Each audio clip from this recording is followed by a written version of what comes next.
shining my light now, and it'll also shine it later. Join me from LaGuardia to West Palm Beach. That's right, everybody. My dad is doing the flying, and you're joining him. My dad is no stranger to this channel. You've seen him flying with and without me. This time it's without me, but together we'll be analyzing this flight on a Delta 737-800. I had spent a great day at the beach, and as the sun set, I drove away, but I realized that I had left my wallet behind. While this is unsettling, I was confident because I have an extra wallet with a tracker, so I used my phone to locate the wallet. My tracker says that it's right here on the beach. Using the Find My app on my phone, I'm walking in the exact direction I need to go to find my cool wallet, which is compact, has space for plenty of cards, and blocks RFID to prevent wireless theft. And with the tracker that I added to it, I know it'll never get lost. I found my extra wallet. I'm so happy I found my wallet. You know, it can be quite intimidating when you're at the beach trying to find something, but with my extra wallet and tracker, it made everything so easy. Now, if you're interested in an extra product, like a wallet or a tracker, there's a link in the description below. Click on the link and enter code Masella for savings. That's MASELLA.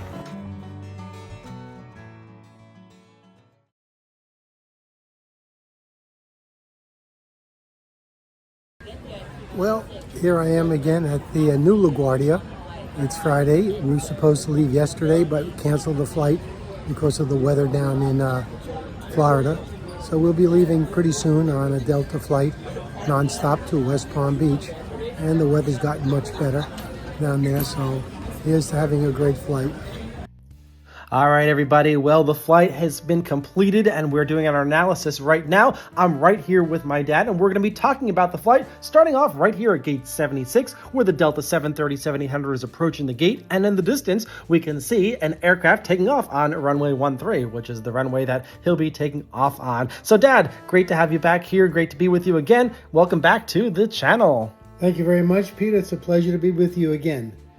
Fantastic. So, as you mentioned earlier, what happened? You were supposed to be flying out the day before, and it looks like you didn't take that particular flight. What was going on there? Well, we were all very concerned about the hurricane that was hitting the Gulf Coast. Perhaps some remnants of it would have been on the Atlantic side as well. So to be very cautious, we changed our flight from Thursday to Friday, and hopefully everything was going to be on time. And thankfully, things turned out very, very well. So we went to the airport, as we usually do, a couple hours before that flight. And of course, I'm always a little anxious when I'm at the airport because I want to make sure the plane that's going to take us down to Florida arrives on time. We don't like these delays. No one does at all. And fortunately, this 737-800 arrived as scheduled from Miami. So I'm always looking out the window, just look at the plane, make sure that's ours. It was at gate 76, I believe, in the C terminal. And I like to watch the ground crew as they prepare the plane and as the passengers deplane in this plane as well. So that's what I do. I was tracking you. I wasn't on the flight. I was actually already in Florida, but it looks like you had a pretty quick turnaround on the ground. It really didn't take a very long time for this aircraft to get turned around to head back down to Florida. So we're going to move forward to the next point where you're actually pushing back onto the ramp over here. Looks like you've already pushed back and you've got the wing walker in position, and that is part of the old D terminal, which is no longer in existence. There's still some destruction work going on, if you will, and it was right on time, 11:30 departure. So the pilot did a good job and the flight crew did a good job of expediting the passengers getting aboard. As you know, that's always a problem, particularly when you've got a full flight. There are always full flights these days, so everyone has to get on that plane and stow their baggage and sit down so we can get rolling on time. And it worked out really, really well. Great, and it looks like here you've begun your taxi, of course, under the control of LaGuardia Ground Control, and today's departure runway is going to be runway 13, and I was listening into ATC in real time, and the controller gave you instructions to taxi to runway 13 via taxiways Alpha, Echo, and to hold short of runway 4, and that is designed so that runway 4 arrivals, as runway 4 was the arrival runway this day, would be clearing runway 4 beyond taxiway Echo Echo to terminals C and B. So you basically taxi to the left around the terminal complex, right down to the area where it's the midfield, cross runway 4, taxiway Echo, providing that there are no aircraft on final approach to runway 4, and then you'll make a right-hand turn on one of the taxiways. I believe the taxiway that you turned onto was taxiway double Delta or double Charlie. We'll see once we get on a little bit further in the video. But right now we're passing by the old C terminal, which has been refurbished. This part of the C terminal right over here is just getting kind of a rejuvenation, of course. That's been featured many, many times in my videos. Make sure you go back and check them out. But as you'll see a little bit later on in this video, we strategically seated him on the left-hand side of the aircraft because when we fly, we don't purchase a seat. We're purchasing a window. Now, you can't see it right here, but coming up in the video, there was a little bit of a problem with that particular window where there was a bit of an obstruction on the window, and that's going to become an issue a little bit later on. So we want to point it out now because there's a lot of things going on. He's actually switching windows at some points in the video to go to the other window. But what was the problem with the window? Well, actually, we had two windows, but the window immediately to my left had a huge, looked like a paint mark that looked almost like the shape of an airplane, and that was obstructing part of the view from the upper third of that window. I was a little disappointed. I was trying to avoid looking through that, so I'm holding the camera kind of low now. But as you will see, we're going to be crossing runway 4 pretty soon now, and I was looking for arriving aircraft, and I think there was one in a 2-mile final, and we had to cross expeditiously. Yeah, I mean, you did a good job with the footage, of course. It's very difficult because, when you're filming out the window, you want to focus on looking at and enjoying the flight and filming at the same time. So we will let you know on occasion there are a couple of moments where there's this big black spot on the screen. It's not the camera, it's the window. And, he was kind of disappointed that out of all the seats on this 737, I had to choose that one. And this seat was chosen because we had to was not our original seats on our original flight, but we had to get down to Florida, so this is what was available to us. But it was still strategically chosen on the left-hand side of the aircraft because in case you climb out where you take off from runway 13 and turn left over the Bronx, you're going to get some great views of LaGuardia Airport as well as New York City, and that didn't happen. He'll actually be flying a different climb out, the Nathan's departure, which is basically going to take him out towards the south directly. Now, here's the turn around the airport, around Terminal B right now, and they did hold you for one moment, hold short of taxiway Echo, and then they did allow you to turn right onto taxiway Echo. 2 aircraft were actually turning right on taxiway Echo at the same time, so they told you to expedite. Yes, when we expedited the crossing of runway 4, I think there were 4 aircraft in front of us lining up for departure.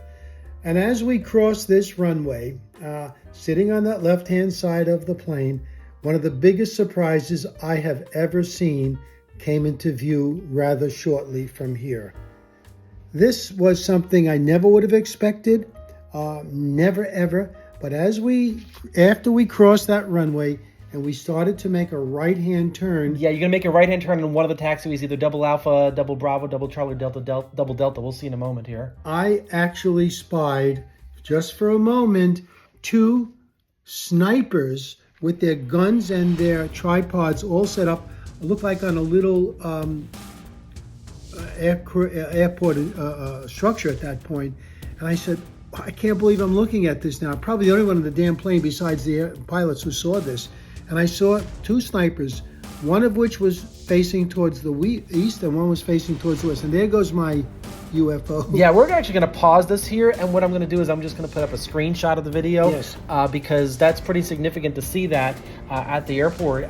So there were snipers and they had their guns out. Well, the snipers were all set up. There were 4 of them, 2 of them with the guns ready and with a spotter as well. So there they are. You can see them over the wing, I believe, right now. Yeah. And we zoom into that later. And I couldn't for a moment figure out why do we have snipers already at LaGuardia Airport. Then it became quite clear there was a very special aircraft on the ground there. I believe it was the November 757 Alpha Foxtrot. Does anybody know what that is? Well, if you don't know by now, that happens to be ex-President Donald Trump's private aircraft. He was there. I don't think he was in the city that day, and I couldn't for the life of me figure out why we had snipers there at that point. All of this is, of course, post his 2 assassination attempts, But boy, if you really want to be surprised, I don't think anyone has ever seen that at LaGuardia Airport before. And anyone who was sitting on that side of the plane, if you really weren't paying acute attention, you would have missed it. But of course, I didn't miss it. I would have had a much better shot of it, tell you the truth, so to speak, if the window wasn't obscured at one point. Yeah, it is. And that's Boeing 757 Alpha Foxtrot right over there, Donald Trump's aircraft. It's a little bit difficult to see, but it does say Trump on the side of the aircraft. It's been a fixture at this airport for decades. More recently, it's been in the Palm Beach airport, which happens to be the destination of this particular flight. And it's quite interesting that you got these snipers there, but you're in an extremely secure location. It's not like the public can actually have access. Every single passenger on the airplane has been cleared and free of guns, of course, so they're not going to bring a gun on the aircraft and shoot through the window or anything. And really, the only places that, people can see would be kind of like bridge in the background, which is Rikers Island Bridge. Or on the roof of one of the parking garages there as Correct, well. exactly. And I would imagine the roof of the parking garage now would have been monitored as well. But it was still such an amazing thing to see, and such unbelievable, actually. Also, as we got closer to the threshold of runway 13, there were at least 2 police boats there, as well as a Coast Guard, I believe, boat as well, securing the perimeter as well. So it was quite an unusual occurrence, something I never would have expected to see. And I'm wondering if this is going to continue in the future when he's in town as well. So the snipers were trained to look for things, and they have scopes as well, as they didn't have when the other incident took place in Pennsylvania. So what a surprise. And I'm probably the only guy sitting on the left-hand side of the aircraft who saw that. Because as usual, most people get on this aircraft and they close their windows, they bury their heads in their personal devices, or they look at the screen, and they don't even know they're on the damn plane or flying at this point. So I saw it, and I documented as best I could. Absolutely. And that's one thing that this channel aims to do, is to really encourage viewers to take in the full experience of a particular flight. And we're going to take in the full experience right now as the ground controller hands us off to the tower controller, who tells us to line up on wait on runway 13. And here we have the EMAS. EMAS, that's for any overruns that captures and slows down the planes if they have a braking issue. Coming in on runway 31, which is in the opposite direction. Now, you did hold in position. It's funny how you're switching windows a couple of times here, just because that streak in the window. You did hold in position for a couple of minutes. There were, I believe, 2 arrivals on runway 4. The tower cannot issue takeoff clearance until runway 4 is guaranteed to be clear. That's either making sure that the aircraft that landed did clear the runway to the right, or went through the intersection and cleared the runway on taxiway uniform or the end before coming back. And there mustn't be any aircraft on short final. So there were actually 2 airplanes that were very, very close to each other on final approach to runway 4. So it just wasn't possible to get a departure out. So you held in position for quite some time. The tower also advised you about helicopter traffic, which will be at 500 feet, about 2 miles off the departure end of runway 13. So viewers, let's keep an eye out for that. Did you see the helicopter when you were taking off? I really didn't, but I would imagine that was the New York Police Department. It was NYPD, yes. The tower did say it was another security issue going on there. I don't know what the situation was, but it was somewhere in Queens. Yeah. So we'll keep an eye out for that. It really wasn't a factor. I mean, but what you're going to do on takeoff is you're really going to turn to the right and fly the Nathan's departure, which basically brings you straight out to the south. But the tower was obliged, per rules, to point out that particular helicopter. So we're just going to wait until takeoff clearance is issued. Should be coming very, very soon. And then here we go. Yes, we're spooling up those engines. Again, these are full flights, fully loaded. So they use a lot of runway, and you can see now the exhaust and actually shaking. Some of the back of the aircraft at this point stabilizes a little bit now, and you get pushed back into your seat, which is a great experience to feel, the power of those engines. I believe these are CFM engines, if I'm not mistaken. So here we go, and we just passed the runway 422, and here we go. Yep, and There goes the... There goes my UFO that's on the top of the screen. I was so angry that obscured a better view of the sniper positions. Out of all And there we the are. seats. We just lifted off. Okay, V1, rotate and positive climb, gear up, and the tower controller is going to hand you off to New York departure control. So 2 miles, basically straight off the end of the runway, maybe slightly to the left is the helicopter. So we're going to keep an eye out for that as we start the right turn to the south on the Nathan's departure, which basically puts you towards the Atlantic Ocean. And of course, the destination here is White intersection, which is to the south. And I think I'm going to have to go back and replay. Oh, I see the helicopter there. Yep, I'll do a replay of that. Here's the replay right now, actually.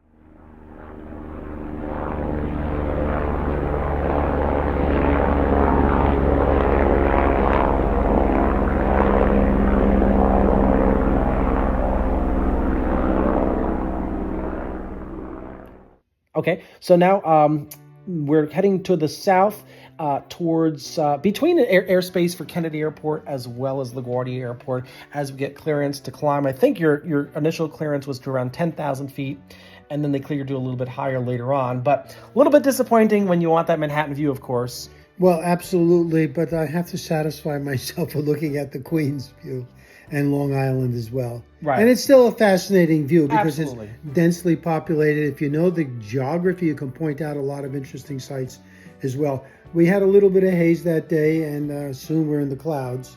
And we had clouds for the majority of that flight. Yeah, that was pretty unfortunate. It looks like the clouds are coming up pretty soon. My eyes are always looking out for Kennedy Airport, which should be on this side of the aircraft, coming up very, very soon. There's a lot to see down here in terms of density of buildings and everything, but Kennedy Airport is this wide open space that's usually pretty visible from the air. And there it is, right over there under the clouds. Oh, it's really hard to make out, but I can definitely see runway 13 left, right under the clouds, and looks like we're not going to really see that much more as we continue to climb and get handed off to the second departure controller. This airspace is so busy that there are 2 departure controllers after the first one. So we're really going to end the video, the departure part of the video right here, because it's all clouds all the way down to the arrival into West Palm Beach. But as the aircraft approached West Palm Beach, so did I. So this is me heading down to the airport to actually meet my dad at PBI once he gets off the aircraft, of course, but I need to make sure I arrive early to watch the plane land. All right, now we're on the arrival procedure to PBI, so where are we approximately here? Somewhere over the ocean, it looks like? Yeah, the cloud cover did clear a little bit. It was a rather bumpy flight most of the way. We were on the periphery of the hurricane as well, particularly as we got down to North Carolina. We had to veer left a little bit. But as you can see now, entering the warmer climate here, Florida, so I could actually get a view occasionally of the Atlantic Ocean as well. Yeah, I think you're on the Clement 2 arrival, which is the standard arrival procedure for aircraft that are coming in from the north in general. And the arrival runway today should be runway 28 left. 28 right, sorry, which basically gives you a right-hand turn to head right towards the runway from the ocean. You may go out a little bit further or for a little bit to actually get lined up with the runway. But in most cases, well, it really depends on the amount of traffic that's coming in. But let's take it over to myself, who's at PBI. Well, I'm at the Palm Beach Airport, and I'm looking forward to seeing that 737 land.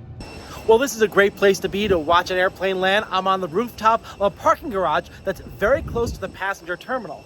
The concourse is right over there. You can see some of the airplanes behind me, and the active runway today is right over there. So can't get any better than this. What a great view of the east side of the airport from up here.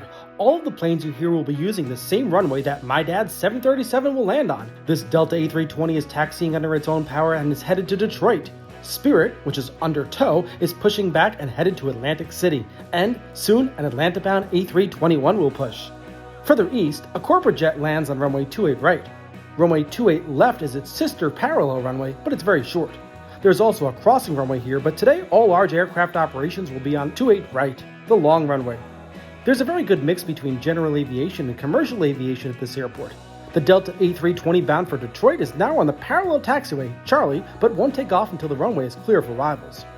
Back on the ramp, the Atlanta-bound Delta A321 has started its pushback procedure as the Delta flight to Detroit gets closer to the runway. There's a lot of action here today. There's even action overhead. That's a flight flying from Trenton, New Jersey to Fort Lauderdale Executive Airport. Back on the ground, a corporate jet lands and the Delta A320 can now claim the runway for takeoff. This is accomplished, of course, under the control of the Palm Beach Control Tower, which is located here at the airport. Previously, this A320 was talking to the ground controller while on taxiway Charlie and was handed off to the tower controller, who issued the pilot takeoff clearance once the previous corporate jet landed. The next plane to land, an Embraer Phenom, was quite a bit of a distance out, so this Detroit-bound plane was given leisurely takeoff clearance. Spirit is the next to take off, and by the time it reaches the runway, the Embraer Phenom is also reaching the runway for landing, but it can't enter the runway because behind it is an American 737 from Philadelphia that's just way too close to it. Okay, I've got his 737 in sight. It's right over there. Spirit is taking position on the runway. As soon as that American clears, Spirit will roll, and then he'll land. After the American 737 is my dad's flight from LaGuardia, which is now lined up with the runway, so let's resume our conversation with him as the plane gets ready to touch down.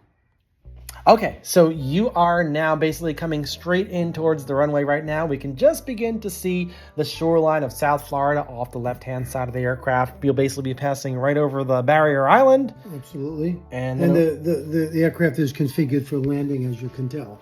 Yes, and by the way, as we get a little bit closer to the runway, I will put up, in addition, my footage of the aircraft landing, so you have this very comprehensive view of everything that happened from the inside as well as the out, and you're basically going to see both sides of the aircraft because my camera is positioned on the other side of the aircraft. Now, what you can't see, Dad, is that there are other airplanes that are taking off, of course, in front of you. The tower did give an aircraft clearance for takeoff when you were maybe around this point, a little bit closer in or so, which led for absolutely perfect spacing to let your aircraft land. And what do we see here? Well, this is the coast, obviously, and the intracoastal waterway as well. So we had a nice view coming in because it was clearer down by the ocean there. And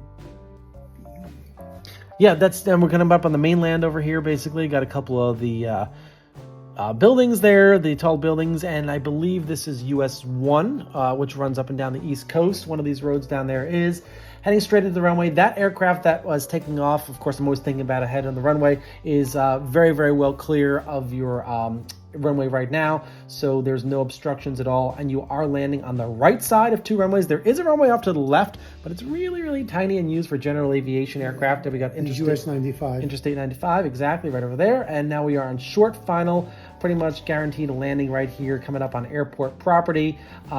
And the plan is for once you... Oh, there's an aircraft that was holding short. There were aircraft actually holding on both sides of the aircraft. And here comes the touchdown. How was the touchdown? Well, we rocked a little bit. I think he may have come in a little fast and went up and down a couple of times. You can see, had trouble actually maintaining the stability of my camera. Yep. All right, let's roll. Okay, the building's in the way, so I want to see if I can see the rest of the landing roll here. So in the meantime, here's the view from the dad cam. I positioned myself on the east side to catch the approach and touchdown, but I had to run over to the west side to see the remainder of the roll and the plane's taxi back to the runway. It's funny how I might be the only person at the airport concerned about this and getting the most out of viewing the plane all the way to the gate. If you do this too, let me know in the comments section below. This way I know I'm not alone out there. Some people do some pretty interesting things in aviation, and honestly, if I did not have this channel, this is exactly what I'd be doing when I get to the airport. Okay, you're now clear of the runway. They switch you over to ground control, and it's a pretty straightforward taxi to get into the gate area. You just taxi back in the opposite direction and make a left-hand turn into the gate. And I believe you came into gate Charlie 3, which I was super excited about. And this is something that I've always wanted to do and actually have never done before. You know, when he pulls into the gate, he's actually going to be visible to the camera itself on the left-hand side of the aircraft. But it's very difficult in these conditions to actually see him. So what I asked him to do, and that's the reference in the very beginning of the video, is to actually take out his camera and shine the light from the camera out the window so I can capture that. So that's... Yeah, and I put my camera on flashlight mode and I was waving it back and forth through the window. And I think I was did a good job, and you captured me. I did capture in my seat. I was Without seeing me, you saw the light. I saw the light as you shine the light right outside. We'll have that in just a moment. I just kind of want to give you a little bit of explanation of what that is. So right now you're about to turn into the ramp itself. And by the way, the ground is wet, and you can see when I drove into the airport, it was a pretty intense storm. It was pretty small, but it did leave the ground completely soaked for the landing. So you do have that phenomenon on the ground, basically, of water. And I believe that's the ARF station there that you just need to taxi around. And on the other side of the runway, of course, you've got the FBOs. And that's where Boeing 757 Alpha Foxtrot generally is, on the other side of the aircraft. Just during this particular day, it happened to be at LaGuardia Airport, which is less common these days, but it was there. And normally we would see it basically right around that area that we see right there. So you're right over there towards the back of the airplane. But I'm not going to see you, of course, as you turn this way, because you're going to go into the ramp. But I am super, super excited about the fact that you are able to see where I am now. I'm actually on top of a rooftop of a parking garage here, because I found this fantastic spot. Were you able to see me up there at all? No, I was scanning for you, but I was not able to see you at all. Yeah, well, thank you so much for focusing on shining the light instead, because we have those memories now from the video, of course, that we made of that. So we'll be at the gate just momentarily as you turn the corner, as this aircraft, under the control of the ramp controller, no longer the FAA, approaches the gate as the ground crew gets ready to go into position to marshal in the aircraft to gate Charlie 3 here at PBI. So one more turn, and then you'll be in the gate itself. How was the flight altogether? Oh, it was a nice, comfortable flight. It was kind of bumpy most of 3/4 of the way, but nothing out of the ordinary, particularly when you're skirting a hurricane. Yep, and kind of an older interior, right, of the 737. Well, this, unfortunately, was not the new Delta interior. This had the old IFE screens, which were like 8 inches. You really can't see them in that light at all. And, wish they would put the biggest... They got to start that whole process. This plane, I think, was 22 years old, if I'm not mistaken. Yeah. All right, and here comes the moment where you come to a stop at the gate, and I'm looking for the window where you are, but the only way to see you is if you shine the light. Let's do it. Okay, he's going to shine the light from his phone out the window.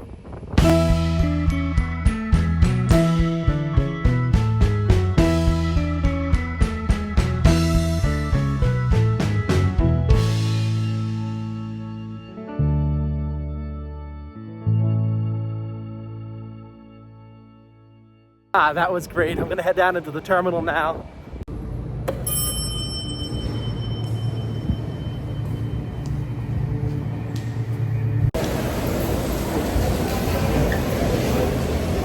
All right, he is. I just got him a coffee at Starbucks just now. Coffee from Starbucks as soon as we get off the plane. All right, so how was the flight? Oh, it was very nice. It was very bumpy most of the way. We were skirting the Hurricane Helene. So there were clouds 90% of the time, and the rest of the time it was very bumpy. Nothing serious, but you knew that you were in a little bit of turbulence at times. All right, everybody, thank you so much for watching this video. Of course, I'll be back again with another video like this very, very soon. Well, thank you so much for watching. We had a great flight here. We're picking up our baggage now. And don't forget to subscribe. See you, everybody.